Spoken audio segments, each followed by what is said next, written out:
Msemaji wa Simba Sports Club Ahmed Ally, kauli yake aliyozungumza kwamba kuelekea mchezo wao dhidi ya Kagera ndo mchezo wa mwisho kwa Simba. Je, hii kauli inamaanisha nini?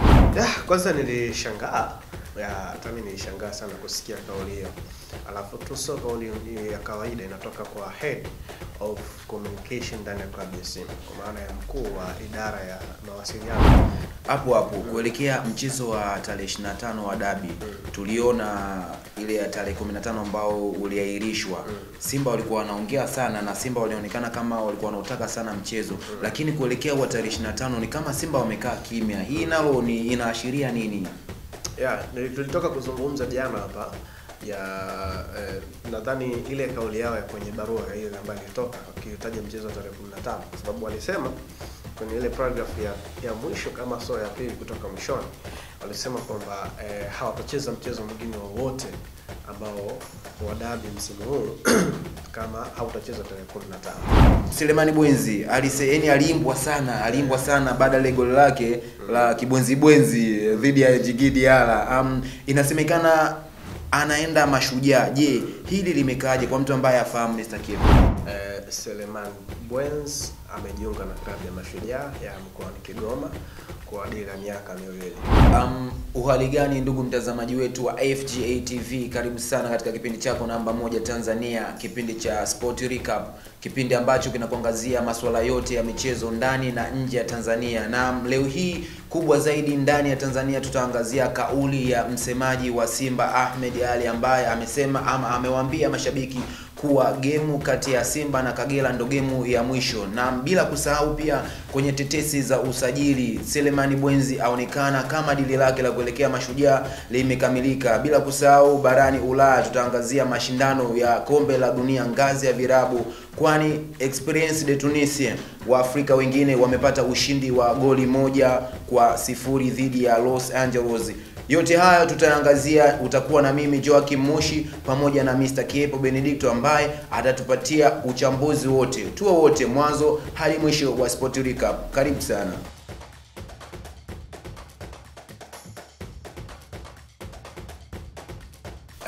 Na moja kwa moja baada ya kurejea, naomba twende kuangazia masuala nilokuelekeza ama nilotanguliza hapo mbele, na nadhani ndugu yetu Mr. Kepo yupo ndani ya studio za FGA TV. Bwana Kepo, mambo vipi? Bwana fresh tu, kwema kama kawa. Bwana kama kawa, sema upo. Mungu ni mwema. Naona ligi inaenda mwishoni hivi. Vipi joto la kuelekea mwisho wa ligi? Unazungumziaje kidogo kwa ufupi? Haraka kawaida sana. Okay. Kwa sababu kila mtu hesabu zake zimeshafungwa tayari. Okay. Nadhani tumesikia ama tumeona kwenye baadhi ya vyombo vya habari, tumesikia pia tumeona msemaji wa Simba Sports Club Ahmed Ally, kauli yake aliyozungumza kwamba kuelekea mchezo wao dhidi ya Kagera ndo mchezo wa mwisho kwa Simba. Je, hii kauli inamaanisha nini Mr. Kepo? Kwanza nilishangaa, hata mimi nilishangaa sana kusikia kauli hiyo. Alafu tu sio kauli ya kawaida, inatoka kwa head of communication ndani ya klabu ya Simba, kwa maana ya mkuu wa idara ya mawasiliano ndani ya klabu ya Simba. Inawezekana ya kwamba klabu isitoe statement, lakini alichokizungumza Ahmed Ally, yeye amezungumza na mashabiki wa Simba kwa niaba ya klabu ya Simba. Unajua watu hapa wanaweza kujiuliza inawezekana vipi yeye ametumia ukurasa wake binafsi na sio ukurasa wa klabu. Ahmed Ally ametumia ukurasa binafsi ku communicate au kuwasiliana na mashabiki wa Simba kwa ajili ya klabu ya Simba. Kwa actually nilishituka kusikia kauli kama hiyo. Ilikuwa ni siku kadhaa hapo nyuma, wakati mashabiki wa Simba wakienda Tabora kwenye mchezo kati yao na Tabora United, tulishuhudia njiani kuna baadhi ya mashabiki walisema kwamba wanafahamu michezo miwili tu ambayo imesalia, mchezo wa Kemgogi na mchezo dhidi ya Kagera Sugar. Na hii mara baada ya dabi kutokuchezwa Juni 15 ikapangwa tarehe mpya ambayo ni Juni 25. Sasa wakati Young Africans bodi ya ligi pia imeshartain hali yake na inafanya maandalizi ya mchezo, linaibuka ile nyingine. Sasa swali ambalo najiuliza, Simba watakwenda against na kauli ya Ahmed Ally au kauli ya Ahmed Ally imetoka ndani ya klabu ya Simba, kwa maana ni agizo la viongozi wa Simba. kama ni agizo la viongozi wa Simba kwamba ni msimamo wao wasicheze huu mchezo, kwa nini wasitumie kurasa rasmi za club? Kwa nini wamtake Ahmed Ally azungumze kupitia kurasa zake binafsi? Hapo kuelekea mchezo wa tarehe 25 wa dabi, tuliona ile ya tarehe 15 ambao uliahirishwa. Simba walikuwa wanaongea sana na Simba walionekana kama walikuwa wanautaka sana mchezo, lakini kuelekea wa tarehe 25 ni kama Simba wamekaa kimya. Hii nalo ni inaashiria nini? Tulitoka kuzungumza jana hapa ya nadhani ile kauli yao ya kwenye barua ile ambayo ilitoka akitaja mchezo wa tarehe 15, sababu walisema kwenye ile paragraph ya mwisho kama ya pili kutoka mwishoni, walisema kwamba hawatacheza mchezo mwingine wowote ambao wa dabi msimu huu kama hautachezwa tarehe 15. Mchezo kuchezwa, tunafahamu katikati hapa hapo mambo mengi ambayo yanaendelea, viongozi waliifa kuweka mambo sawa, na tulifahamu mara baada ya ile hali hata mwenyekiti pia klabu ya Simba Murtaza Mangungu alitoka alizungumza kwamba mechi itakuwepo Juni 25. Sasa leo unapokuja unasikia kwamba hakuna mchezo Juni 25, unashangaa. Na inawezekana kweli kwa sababu klabu ya Simba haisemi chochote kuhusu mchezo wa dabi. Kwa sababu Simba wao sio kwamba hawahitaji mashabiki wao pia wajae uwanjani, wanahitaji support ya mashabiki. Kwa wanaweza kuambia bwana, mchezo wetu unafuata, kwa sababu ukiangalia mechi ya dabi ni mechi kubwa sana. Hata kama Simba yeye hapaswi kufanya promotion kwa sababu sio mwenyeji wa mchezo, lakini tulitarajia katika hesabu zake angeweka mchezo uwepo. Utofauti ni kwamba tu labda Simba hao huwa wapendi kucomplicate vitu vionekane kwa watu. Ndio Yanga ilifika wakati wakatoa list ya michezo yao alafu Simba mchezo wa Simba hakuwepo. Labda Simba wao wameamua kusema bwana, sisi tutatumia hiki kimya kuonyesha kwamba tunaweza tusicheze mchezo wa dabi. Wewe kwa maoni yako ama kwa jinsi unavyojua soka la Tanzania, unahisi hii dabi haitochezwa tena? Kwa maana kuna mchambuzi nilikuwa namsikiliza jana kwenye redio moja, anadai kwamba hii aina ya huu mchezo ilishatokeaga huko nyuma. Nadhani ilikuwa ni mwaka 85 ilitokea dabi kama hivi na ile dabi pia unaambiwa ilichezwa ila haikuisha.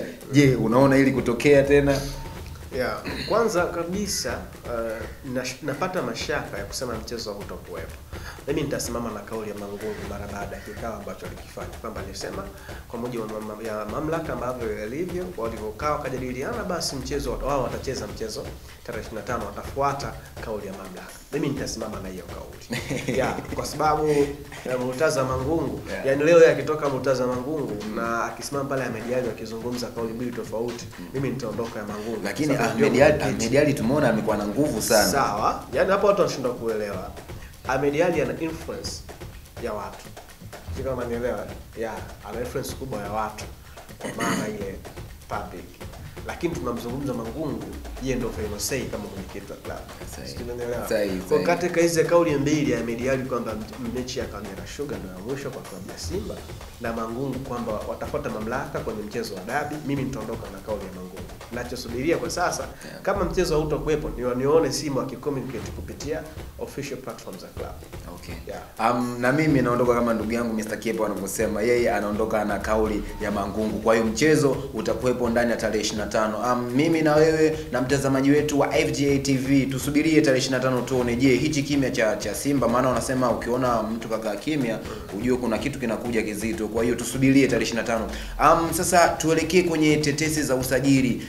Selemani Bwenzi aliimbwa sana baada ya goli lake la kibwenzi dhidi ya Djigui Diarra.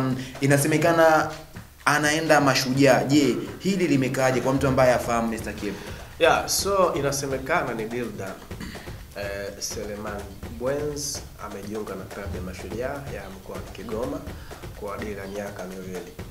Hapo nyuma tulisikia tetesi zile za kusema kwamba huenda atacheza kwenye klabu za Dar. Walitaja sana katika hizo klabu. Kwani Mashujaa sio timu kubwa? Yani simaanishi kwamba sijasema timu kubwa wala ni timu ya standard ya katikati, mid table team. Kwa katika Mashujaa ukiangalia ni timu ile ya daraja la kati. Kwangu mimi cha kwanza nilivyosikia ametaja katika mitaa hii ya timu za da, nilihofia ukiondoa KMC. Ukiondoa KMC. Nilihofia labda ukiondoa Azam. Nilihofia ya kwamba mchukuzi sana. Nilihofia upo uwezekano wa Selemani Bwenzi kupata nafasi katika hizo timu. Sio Wasele na Jifu wote sahihi. Nilipata mashaka kwamba anaweza kupata nafasi katika hizo timu, nikafikiria mambo mengi sana, lakini nikajiuliza wachezaji wangapi kama Sele Bwenzi ambao walitoka kwenye timu ndogo akajiunga na timu kubwa akapotea. Nikapata majibu kwamba yes, Sele Bwenzi hatakiwi kujiunga na Simba wala Yanga kwa kuelekea msimu mpya wa mashindano, kwa sababu yeye anafahamu anahitaji timu ambayo atacheza kwa muda mrefu. Iko hivi, kwenye career ya mpira Sele Bwenzi maybe anaweza kuseti standard, akacheza timu ambayo inampa maslahi vizuri, lakini akataka kucheza katika kiwango kikubwa. Tunashuhudia hapo wachezaji wengi duniani walichagua kubakia na timu zao, lakini walipata nafasi ya kucheza. Pengine leo tunamzungumza Vardy ambaye ana historia kubwa ndani ya Leicester City, lakini pia na ligi kuu nchini Uingereza. Pengine angeopt kuondoka Leicester City, asingekuwa na hiyo legacy ambayo ameitengeneza kwenye ligi nzima. Tunamzungumza Bwenzi ambaye ametumia mechi 10 tu akiwa ndani ya Kengudi akifunga mabao 5 na kutoa assist moja. Kwa sababu alikuwa ni regular starter kwenye kikosi. Kwenye mechi 10 kasaidia kupatikana magoli 6 kwenye klabu ya Kengudi. Ni namba bora sana. Pengine hizi namba kwenye kikosi cha Kengudi hakuna mchezaji ambaye anazo. Na alitumia mechi 10 tu kuweza kufikia hizo namba. Sasa unajiuliza huyu Bwenzi, kwa sababu hapa alikuwa ni regular starter, akienda kwenye timu ambayo anapaswa kubaki katika bench, atapata hizo namba? Hawezi kupata. Kwa mimi kwanza niwapongeze sana watu wa Bwenzi ambao waliopt kumpeleka Mashujaa. Wamefanya uamuzi mkubwa sana. Bila shaka ni klabu ambayo anaweza kwenda akawa regular starter na akapata nafasi, akaendelea kuonyesha ule ubora wake. Kwa hiyo unataka kusema kwamba Selemani Bwenzi kwa hivi vilabu vyetu vya jijini Dar es Salaam hamna hata kimoja ambacho anaweza akaenda na akapata nafasi?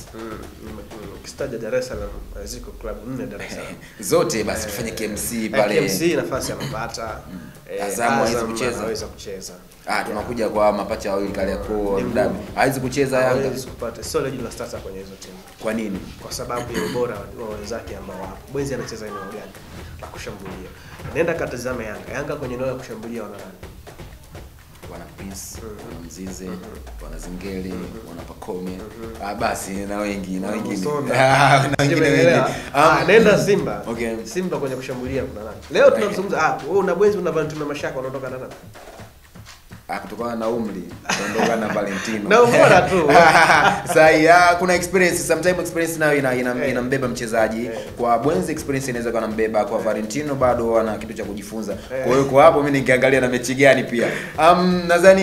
Nadhani ndugu mtazamaji wetu wa FGA TV utakuwa umejipatia kile ambacho ulikuwa unatamani kukijua. Selemani Bwenzi yuko Mashujaa na nadhani vipindi vijavyo tutaendelea kukujuza nani ameenda wapi na nani ataelekea wapi, kwa maana hichi ndio kipindi ambacho utajua nani kaachwa na nani kasajiliwa. Baada kupata habari hizi za ndani, naomba tuende mapumziko, then tukirudi tutaenda kujua Waarabu ni Khalwa Express de Tunis wawakalisha wa Marekani. Tupate mapumziko mafupi then tutarudi.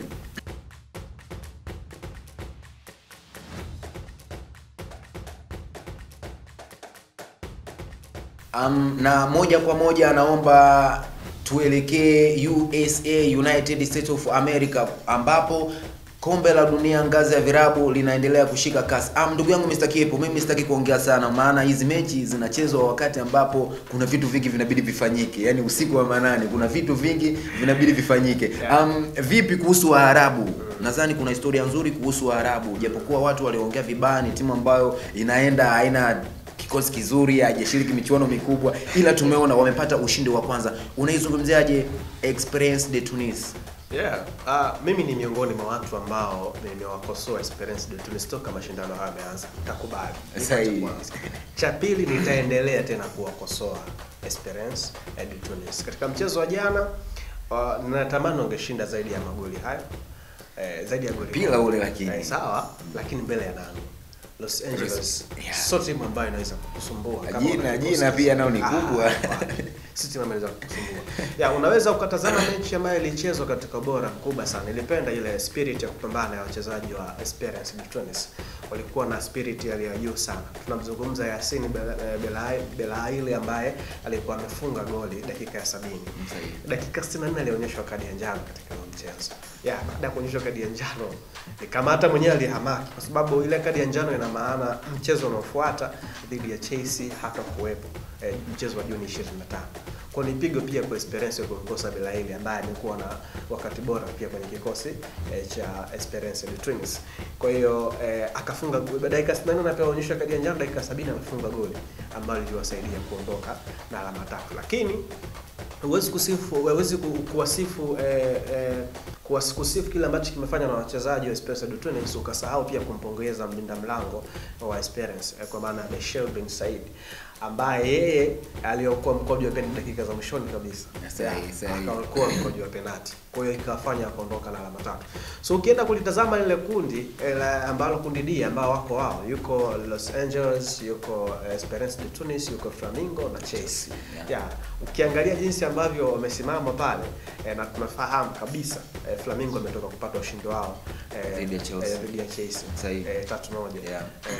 Wa Brazil hawa tunataka kuzungumza sana kuhusu wa Brazil kufanya comeback katika mechi ambayo Nicolas Jackson alipata kadi nyekundu. Ukiangalia namna ambavyo ushindani jinsi ulivyo, Flamingo tayari wamesha qualify kwa hatua ya 16 ambao wameungana pia na Bayern Munich ambao kwenye kundi lao pia baada ya kuwafunga nadhani ni Sitle kitu kama hicho katika Boca Juniors Boca Juniors ambao walishinda 3-1 mchezo wa jana. Na mechi za Boca bwana zinaondoka hazishagi hivyo lazima zionekane kama kuna umeme au kuna hali fulani hivi ambapo unaweza ukasifu. Kwa hiyo ukitazama jinsi kundi hili ndio lilivyo, mechi ambayo itamfanya Esperance de Tunis kwenda hatua ya 16 bora ni kumfunga Chelsea. Sasa unaweza ukajiuliza anaweza kumfunga Chelsea Esperance de Tunis? Okay, sasa wafanye nini ama kwa mechi ya jana walifaulu wapi Esperance de Tunis? Wakati mwingine kwenye mpira walimu wanaofundisha mpira huo wanasema ukienda kwenye kucheza na timu bora, kwa mfano tuondoe Los Angeles ambao tunaweza kusema sio timu bora sana. Ukienda kucheza na timu bora, cha kwanza kubali wewe kuwa wa kwanza kwenye kila kitu. Yaani kwenye kila kitu wewe kuwa wa kwanza. Yaani kama mpira wa juu wewe ruka wa kwanza. Mpira wa chini wewe kimbia wa kwanza. Tackling wewe fanya wa kwanza. Sijui umenielewa counter attack fanya wewe wa kwanza. Kimbia katika maeneo hayo yote wewe, yaani wewe ufike wa kwanza. Mpira katika eneo unafika, uguso wa kwanza. Kwa mara nyingi ukikutana na timu ambayo inaweza kufanya hivyo, hata ikicheza na timu gani, lazima tu utapata matokeo katika mechi hiyo. Nikumbushe tu Manchester United mbovu ilikutana na Chelsea ambao ni Arsenal ambao walikuwa katika ubora mkubwa sana. Lakini ile mechi Man U waliopt kukimbia zaidi kuliko Arsenal. Katika mechi ambayo Arsenal walikufa 3. Sijui umeelewa. Yaani kwenye mpira bwana, wanaosema mpira ni science wana maana yao. Yes. Leo watu wanasifu sana, wanazisifu timu hizi za kutoka Brazil, hizi za kutoka Amerika Kusini, si ndio? Wanazisifu. Ukiangalia wale jamaa wanafanya kazi kubwa sana uwanjani. Angalia work rate ya wachezaji. Kama unanielewa. Ndicho ambacho tunatamani kukiona Esperance kukifanya mbele ya Chelsea. Sasa unajiuliza wataweza kukifanya? Ndio swali ambalo unajiuliza. Flamingo alimfunga Chelsea 3, si ndio? Flamingo kumfunga Chelsea 3 sorry kubwa kwa sababu hiyo bora ambao amekuwa nao. Na tunafahamu Enzo Maresca pia licha kwamba amejitahidi kutengeneza timu msimu huu, lakini sio timu ambayo inatishia. Labda msimu unaokuja tu jaribu kuona kama tuone kama anaweza kuwa na timu bora msimu unaokuja. So Esperance wakitaka kwenda kucheza lote linawezekana kwenye mpira. Wakitaka hatua ya 16 ni kumfunga Chelsea. Wafanye kila kitu wao wakiwa wa kwanza. Wakimbie wakiwa wa kwanza uwanjani na kila kitu. Wakati mwingine pia mpira una matokeo ya kikatili pia. Wakati mwingine mpira unakuwa unakushangaza kwamba unakwenda una matokeo yako mwisho wa siku unagundua. Kwa hiyo unataka kusema kwamba Esperance de Tunis wakikaza yanaweza yakatokea yale maajabu yaliyotokea kwamba dunia Morocco kwenda nusu finali World Cup. Of course mimi ninaamini katika dakika 90 kwenye mchezo. Iko kitu cha kwanza. Unajua wakati tunazungumza ubora wa timu, lakini cha kwanza wachezaji watakuwa tayari kutoa kila kitu. Lakini pia tukumbuke ni pigo kwa Esperance ambao wanamkosa Yasin Abdullahi katika mechi hiyo dhidi ya Chelsea. Kwa hapo unampa kazi mwalimu kuja kupanga upya kikosi chake. Kwenye sheets, yani ukipanga vikosi hivi unagundua Chelsea yuko bora kuliko Esperance de Tunis. Okay, sasa kwa kumalizia, sasa nipangie kundi lako. Wewe unaona nani na nani anaenda? Tunajua Flamingo tayari ashapita. Hapa sasa yeye kwenye Chelsea, Esperance de Tunis na ndugu zetu. Nani anaondoka? Tunatafutia of course mimi nitaondoka na Chelsea. Anaweza kufuza kwa mbele. Ndugu mtazamaji wetu wa FGA TV, watu hawana uzalendo. Huyu ni Mwafrika, lakini unajua uzalendo wakati mwingine, hebu tuweke sawa. Uzalendo wakati mwingine usizidi uhalisia. Huo ndio kweli. Mimi naondoka na Esperance de Tunis. Navaa mabomu. Mimi navaa mabomu. Ndugu mtazamaji wetu wa FGA TV, hivi ndivyo tunavyomaliza kipindi chetu cha Sport Recap. Nadhani Mr. Kiepo Benedicto amekupatia dawa ambayo huo ugonjwa wako nadhani umeisha. Mimi wanaita Captain Mushi ama Joakim Mushi. Naomba nikutakie weekend njema hadi wakati mwingine. Bye bye.